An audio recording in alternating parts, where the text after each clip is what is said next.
Assalamualaikum warahmatullahi wabarakatuh. Nahmaduka ya man awdahta lana subul al-hidayah wa azahta an basairina ghishawat al-ghiwayah wa nusalli wa nusallimu ala man arsaltahu syahidan wa mubashiran wa nadhira wa da'iyan ila Allahi bi'idhnihi wa sirajan munira, amma ba'd. Bapak Ibu, sahabat, saudaraku sekalian yang dimuliakan Allah Subhanahu wa taala. Imam Nawawi menulis satu kitab, judulnya Riyadhus Shalihin. Latihan untuk orang-orang yang saleh. Sebahagian ulama mengomentari mengapa Imam Nawawi menulis kitab Riyadhus Shalihin. Latihan orang-orang yang saleh. Karena untuk menjadi saleh itu tidak bisa serta-merta. Harus ada latihan. Harus ada pemaksaan kepada diri kita. Kita lihat dalam hadis misalnya. Rasul bersabda, suruh anakmu salat ketika dia berumur 7 tahun. Dan pukul ketika dia meninggalkannya di saat umur 10 tahun. Pembiasaan dari 7 tahun sampai 10 tahun. 3 tahun adalah latihan. Dan 10 tahun adalah penerapan jika dia meninggalkan itu. Ramadan hadir. Juga bahagian dari memaksa kita untuk melakukan kebaikan-kebaikan. Perlu kita catat. Jika Allah memaksa kita melakukan satu kebaikan, bukan untuk Allah manfaat kebaikan itu. Tapi kebaikan itu manfaatnya untuk kita. Ramadan hadir merubah semua jadwal kita. Biasanya kita dibolehkan makan siang, dibolehkan minum. Kadang-kadang kita sudah sarapan pagi. Tapi begitu Ramadan hadir, Allah tidak izinkan kita menikmati makanan mulai dari terbit fajar subuh sampai tenggelam matahari.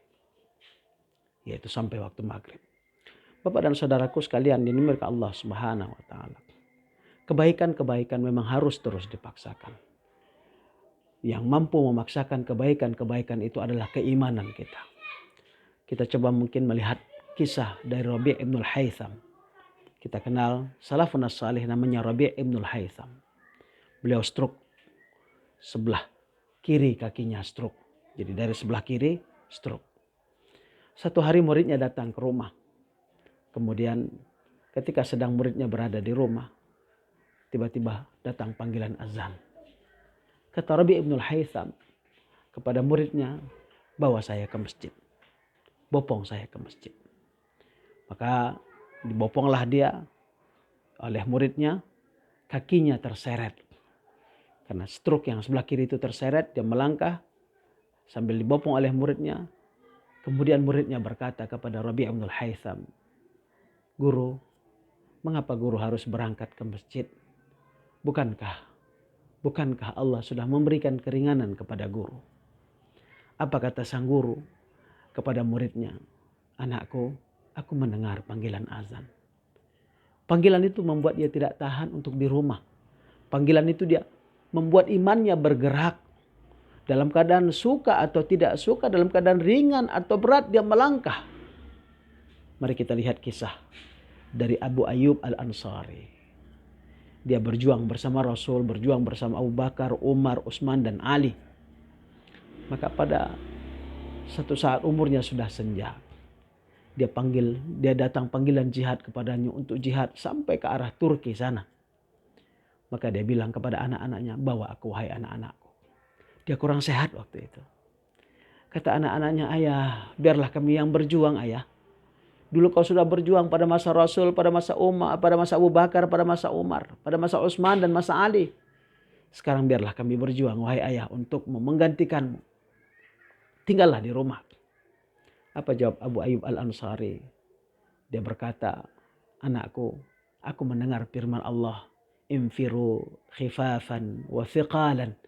Berangkatlah dalam keadaan ringan atau dalam keadaan berat. Kebaikan harus terus dipaksakan. Ada orang yang bangun malam, awalnya sangat berat untuk sholat qiyamul lail. Tapi kemudian setelah dipaksakan, maka dia akan merasakan nikmatnya bangun malam itu. Sama dengan kita, saudara yang dimuliakan Allah. Ada orang yang biasa minum kopi sore, makan goreng. Pada hari-hari biasa misalnya selain Ramadan, dia menikmati. Dan terasa ada yang kurang ketika sore dia tidak minum kopi dan makan goreng atau sesuatu. Kenapa? Proses itu kebiasaan. Ada kecarian ketika kebiasaan itu tidak dilakukan. Begitu pula lah ketaatan. Orang yang selalu misalnya berangkat ke masjid, menunaikan salat berjemaah di masjid, ketika dia tidak salat berjemaah di masjid, ada yang kurang dalam jiwanya, ada yang hilang dari batinnya. Sama seperti kita yang melakukan kebiasaan-kebiasaan yang lain selain daripada ketaatan. Karena itu, saudara yang dimuliakan Allah Subhanahu wa taala, Ramadan ini mengajarkan kepada kita untuk membiasakan ketaatan. Ramadan ini mengajarkan kepada kita untuk memaksa diri kita melakukan ketaatan kepada Allah Subhanahu wa taala. Yang akhirnya kebiasaan-kebiasaan baik inilah yang akan menutup kehidupan kita. Bukankah kita berdoa kepada Allah? Allah makhtim Nabi husnil khatimah. Ya Allah, tutup hidup kami dan kehidupan yang baik. Bagaimana supaya kehidupan kita baik? Supaya bisa kita menutup kehidupan dengan kebaikan? Tentu dengan membiasakan kebaikan. Kita berharap kebiasaan kebaikan itu terus menjadi aktivitas kita. Dan saat malaikat datang menjemput kita, kita pun dalam melakukan ketaatan dan kebaikan. Mari kita paksa diri kita untuk melakukan ketaatan. Dan kemudian ketaatan itu akan berubah menjadi kebutuhan kepada kita. Kalau orang mau, ada kata pepatah, hendak 1000 jalan, tak hendak 1000 dalih. Kalau orang mau melakukan ketaatan, ada 1000 jalan bisa dia melakukannya. Tapi kalau tak hendak, ada 1000 dalih, ada 1000 alasan untuk tidak melakukan ketaatan itu. Semoga kita adalah orang-orang yang selalu dalam ketaatan, mampu memaksa diri kita untuk taat kepada Allah Subhanahu wa taala dalam keadaan ringan ataupun dalam keadaan berat. Ini saja, walafu minkum, wallahul muwaffiq ila aqwamit thariq. Wassalamualaikum warahmatullahi wabarakatuh.